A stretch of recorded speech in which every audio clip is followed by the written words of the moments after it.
Hello folks, what I have for you today is my 1995 Ford Crown Victoria base model. Yes, I did say base model. This is the bare bones Crown Vic. Doesn't have any features that you would get in the LX pretty much. I like my cars as bare bones as possible, less to go wrong. My previous first car, my 97 Crown Vic, was the LX model. It was in green with a green interior.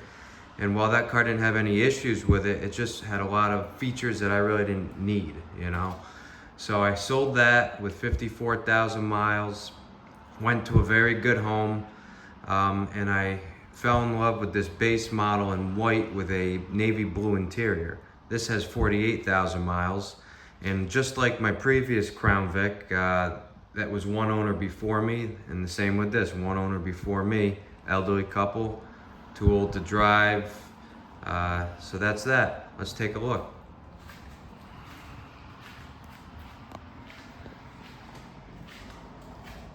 This thing is, I would say, in just about pristine condition.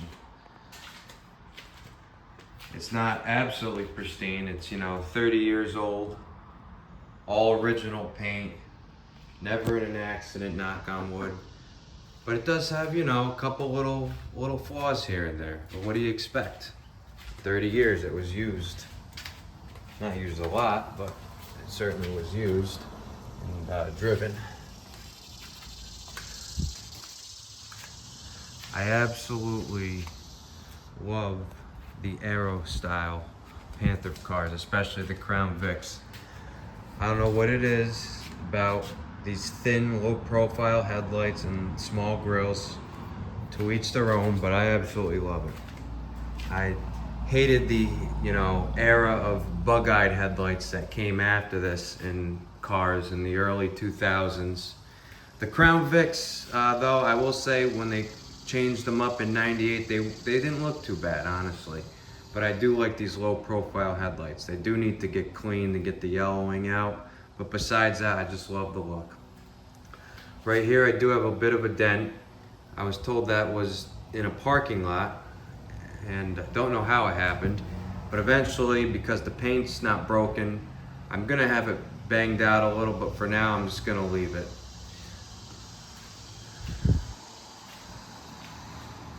This thing is an absolute sweetheart of a car to drive.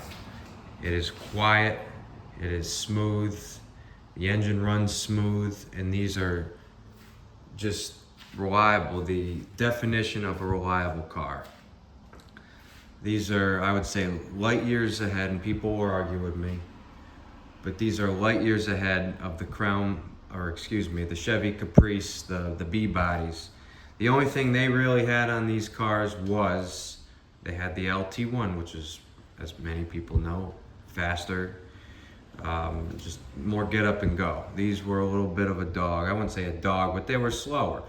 But if you want a fast car, buy a Corvette or a Camaro or a Mustang. These were reliable. They were dependable. Barely had issues with them. Yeah, there were a couple little minor things, but again, no car is perfect. I've driven Caprices, Roadmasters, Fleetwood Bromes, and they're great cars, don't get me wrong. But again, longevity, dependability, and these actually, I would say, they all rust. Every car has weaknesses where they're gonna rust, but these rust less than them B-bodies do. And I've seen plenty and driven plenty of them. The B-bodies like to rust, more or less in the frame and undercarriage components, whereas these cars, it's more sheet metal around the wheel wells. So it's actually, if you, God forbid, you had to repair rust, it's easier to do on these cars than on, a frame or rocker panels, etc. Now let's take a look inside. Notice there's no keypad here, which I do miss from my 97 LX model, or any LX model. God forbid you lock your keys out. Save the code somewhere, write it down, save it in your phone. You didn't have to call somebody to come with a set of spare keys. Anyway, I absolutely love this dark blue. At night, it's just relaxing to be in. Everything now is gray and beige and plain Jane. And yeah, this, you could have got this in gray too. These cars did come with gray interiors, but I just love this navy blue. You could get them in like a green, sage green, which was what my other Crown Vic was, a maroon, beige, as I mentioned, gray, and of course this blue. I think that's it. I don't think you could get these in black until later years in the last generation. One thing I love about the 95s is this was the new dashboard, the new for 95 dashboard, but they kept the old steering wheel. I love this older steering wheel. I don't know what it is. I like the thinner wheel. It just kind of reminds me of the late 80s. I think that's when this steering wheel actually came out, was in the late 80s, the first generation of airbags. And I like the horn buttons up here. I really do. Some people hated it, that's why they changed it in 96, but I like the horn buttons up here. Yeah, so 48,897 original miles. Carfax checked, everything checks out. Let me turn on the light in here. Take a look. This thing is so clean, and I don't think I can remember or think of any defects on the inside besides around here. Some of the this chipped away, and I was told that was because the couple that drove this car, the original owners, the lady, she always had her fingernails done long. She was a very, well manicured lady, and she always had her fingernails long and done up, and whenever she would scrape over 30 years of turning this on and off, she took away some of the paint. But it kind of gives it character, honestly. It's kind of funny, people are like, why is that chipped away? And I tell them, and I think it's kind of funny. Anyway, all right, so again, pristine headliner. This has the more basic light. My 97 had the other light that had a center light and the two map lights. This just is a basic light, fine by me. I actually kind of like it. I like this cool, kind of chrome surround that the LX models did not have. The thing with the 95s, I believe, for the Crown Vics at least, it was the last year for the lights in the doors, which is nice at night when you are getting out of the car and you open the door and you don't know where you're stepping. It kind of shines the way. They switched to just a full reflector in later model years. Rubber mats on the floor. It's the only way to do it, especially here in the Northeast. I do have an aftermarket radio in this car. This was put in by the original owner sometime around 2008. I was told because the couple wanted to be able to plug their cell phone into the aux port and play music from their phone or their MP3 player, actually, I believe. Yeah, it would have been their MP3 player. FM transmitters really weren't a big thing. They're a dime a dozen nowadays. So that's what I use to play music off my phone or to talk on my phone while I'm driving. But the original Ford radio is in the trunk in a box. To be honest, I kind of want to put it back in and sell this because honestly, to me, it takes away from the look of the car.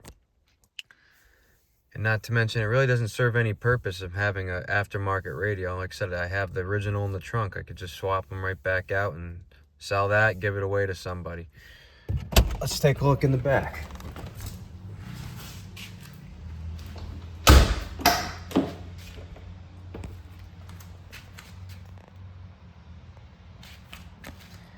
You got your ashtrays, center armrest, and a good size little shelf or whatever back here. The later Crown Vics, this was a little smaller because they eliminated this third side window in the rear windscreen or windshield, whatever you want to call it. Came down more at a sharper angle. And the squiggle, if you're wondering, for those who don't know, that's actually your antenna. They eliminated the antenna that came out with a motor. It was a power antenna. And we all know how much it sucks if you forget to put them down and you go through a car wash. Believe me, I've been there before. When I accidentally took my brother's car through a car wash as I was borrowing his car and washed it before I returned it and bent up his antenna. What a way to return a car. So we just ended up pulling it up and leaving it up all the time since he didn't want to even bother having it fixed, even though I offered him, but that's another story anyway. Now I will note, 79 to 2011, the Panther chassis basically was the same car underneath, 79 to 2011. This Aero era of Crown Victorias, 92 to 97, but the car was pretty much the same car. The engine, little tweaks here and there, improvements. Some things were not as good. They took away some features over time. Basically 92 to 2011, the same car. The dash was different from 92 to 94 as mentioned before, but from 95 to 2011, it was a lot of parts, many parts were interchangeable. You know, they changed the door panels up a little, the radios, gauges, etc. But it's just amazing to me that this car basically, had almost 20 years of really no changes. And you know why? Because if it's not broke, don't fix it. These were stone cold reliable, as I mentioned before. The police drove them, taxi cabs, took over retired police cars. Easily you can get 300,000 miles out of these cars, easily. If you really are up on tune with your maintenance, 500,000. There's a guy on YouTube, he's got a 2000, I believe, or 2001. He's got over 1 million miles, original engine, transmission. Just stay up with your maintenance, simple oil changes, filter changes, keep it clean. It's just basic stuff. Another cool feature which disappeared after 95 was the lighted keyhole. So you're not, scratching your paint. Let's take a look at the famous and bulletproof 4.6 liter V8 modular engine. A smooth operator. What I love is you're at idle and you don't even know the engine's on. You don't even feel it shake or anything. I guess that's one of the advantages of an overhead cam engine. Again, there were some changes to this engine over time. Intake manifolds were switched to plastic, which could leak. That was one of the problems that these cars had in later years, but they eventually corrected that again.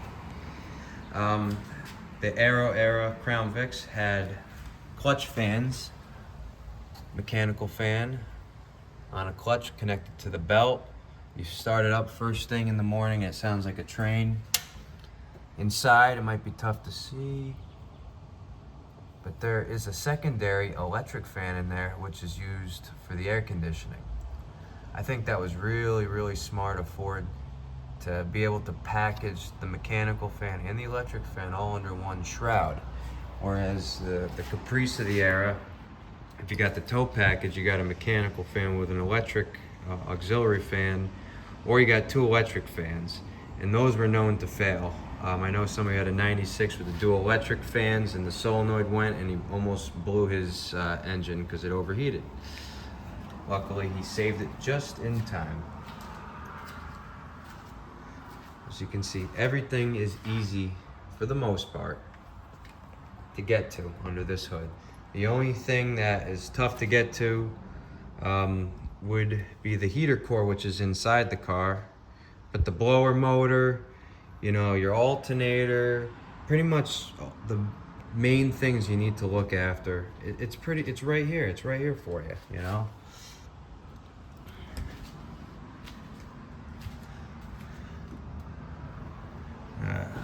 Another thing the Aero style had in the, I believe it was 95 to 97 years. It could have been on the earlier years. I've never owned older than 95, but they had, as you can see, look how white this is. This is an aluminum hood, and the trunk is aluminum too.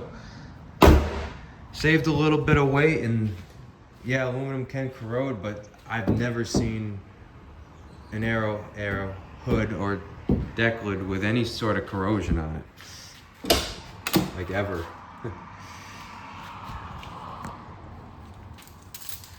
Got my keys. Let's take this car for a spin.